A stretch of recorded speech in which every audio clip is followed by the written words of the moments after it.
ನೀರಿನ ಹೆಜ್ಜೆ ಏನಿದೆ ಅದರಲ್ಲಿ, ಆ ಬುಕ್ಕಲ್ಲಿ?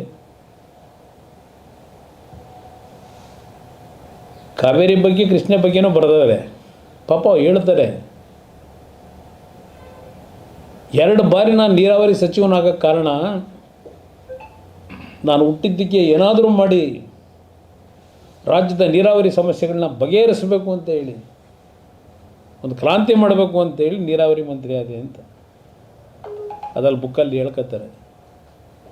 ಆ ಬುಕ್ ಓದಿದ್ರೆ ನೀರು ಹೆಂಗೆ ಉಳಿಸ್ತೀನಿ ಅಂತಕ್ಕಂಥದ್ದಕ್ಕೆ ಏನೂ ವಿಷಯವೇ ಇಲ್ಲ. ಯಾವ ಪೇಜಲ್ಲಿ ನೋಡಿದ್ರು ಯಾವುದೋ ಹಳೆ ಕಥೆಗಳು ಏನೋ ಯಾವುದೋ ಬೇರೆ ಬುಕ್ಕಲ್ಲಿ ಬರ್ದಿರೋದನ್ನ ಇದಕ್ಕೆ ತೆಗೆದು ಹಂಗೇ ಕಾಪಿ ಪೇಸ್ಟು. ನಾನು ಭಾಳ ಕಷ್ಟಪಟ್ಟು ಪರವಾಗಿಲ್ಲಪ್ಪ, ಇಂಥ ಒಂದು ಬ್ಯುಸಿ ಇದ್ರಲ್ಲೂ ಇಷ್ಟೆಲ್ಲ ಬರೀತಕ್ಕಂಥದ್ದಕ್ಕೆ ಅವರಿಗೆ ನೀರಾವರಿ ಬಗ್ಗೆ ಇರ್ತಕ್ಕಂಥ ಕಮಿಟ್ಮೆಂಟ್ ಇದೆಯಲ್ಲ ಅಂತ ನನಗೂ ಸ್ವಲ್ಪ ಆಶ್ಚರ್ಯ ಆಗಿತ್ತು. ಮೇಕೆದಾಟು ಜನತೆ ಮುಂದೆ ಹೇಳಿದ್ರು ಇವರು, ನಮ್ಮ ನೀರು ನಮ್ಮ ಹಕ್ಕು. ಇಲ್ಲಿ ಪ್ರಶ್ನೆ, ಸುಪ್ರೀಂ ಕೋರ್ಟಲ್ಲಿ ಹೌದು ಮೊನ್ನೆ ತೀರ್ಪು ಕೊಟ್ಟಿರೋದು ಕರ್ನಾಟಕಕ್ಕೆ ಸಂದಂಥ ಜಯ ಅಂತಾರೆ. ಸುಪ್ರೀಂ ಕೋರ್ಟ್ ಹೇಳಿರೋದೇನು, ಮೇಕೆದಾಟು ವಿಷಯದಲ್ಲಿ ನೀವೇನು ಬಂದಿದ್ದೀರಿ, ನಾವು ಟೆಕ್ನಿಕಲಿ ಇದ್ರ ಬಗ್ಗೆ ತೀರ್ಮಾನ ತಗೊಳ್ತಕ್ಕಂಥದ್ದಕ್ಕೆ we are not actually technical persons, ನೀವು CWS ಮುಂದೆ ಹೋಗಿ ಅಂತಕ್ಕಂಥದ್ದನ್ನು ಹೇಳಿದ್ದಾರೆ. ಅಲ್ಲಿ ಹೋಗಿ ಈಗ ಇವರು ಸರ್ಕಾರದಿಂದ ಇವರು ಅಧಿಕಾರಿಗಳು ಇವರು ಅಹವಾಲು ಕೊಡಬೇಕಾದ್ರೆ ಇವರು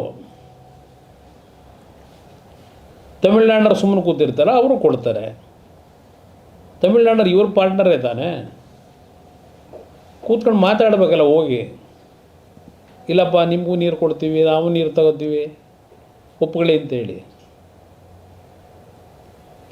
ನಾನು ಅಲ್ಲಿರ್ತಕ್ಕಂಥ ಟೆಕ್ನಿಕಲ್ ಪ್ರಾಬ್ಲಮ್ಮು, ಎನ್ವಿರಾನ್ಮೆಂಟಲ್ ಪ್ರಾಬ್ಲಮ್ ಬಗ್ಗೆ ಚರ್ಚೆ ಮಾಡೋಕ್ಕೆ ಹೋಗಲ್ಲ. ಈಗ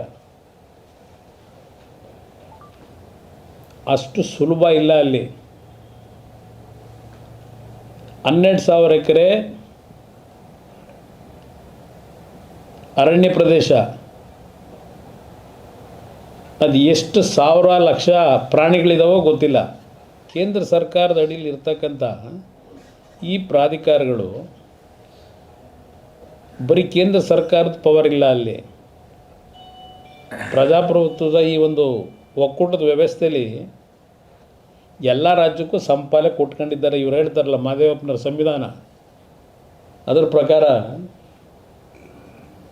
ಎಲ್ಲ ರಾಜ್ಯಕ್ಕೂ ಈಕ್ವಲ್ ರೈಟ್ಸ್ ಕೊಟ್ಟುಬಿಟ್ಟವ್ರೆ. ಅವರು ವಾದ ಮಾಡ್ತಾರಲ್ಲಿ.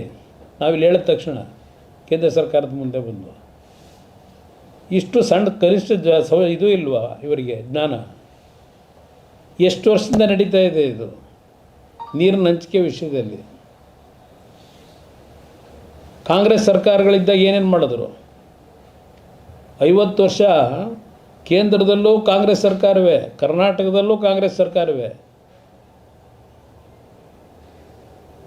ನಿಮ್ಮ ಪಕ್ಷ ಎರಡೂ ಕಡೆ ಇದ್ದಾಗ ಕೊಟ್ಟಿದ್ದೇನು ನೀವು ಕರ್ನಾಟಕಕ್ಕೆ? ಪಾಪ KL ರಾವ್ ಬಗ್ಗೆ ತುಂಬ ಬರೆದವ್ರೆ ಆ ಬುಕ್ಕಲ್ಲಿ. KL ರಾವ್ ತೆಗೆದುಕೊಂಡಂಥ ಕೆಲವು ನಿರ್ಧಾರಗಳು ಉತ್ತರ ಕರ್ನಾಟಕದ ಮೇಲೆ ಆದಂಥ ಪರಿಣಾಮ ಏನು ಅನ್ನೋದನ್ನು ಏನಾದರೂ ಸ್ಟಡಿ ಮಾಡಿದ್ರಾ ಕೇಂದ್ರದ ನೀರಾವರಿ ಮಂತ್ರಿಗಳಾಗಿ?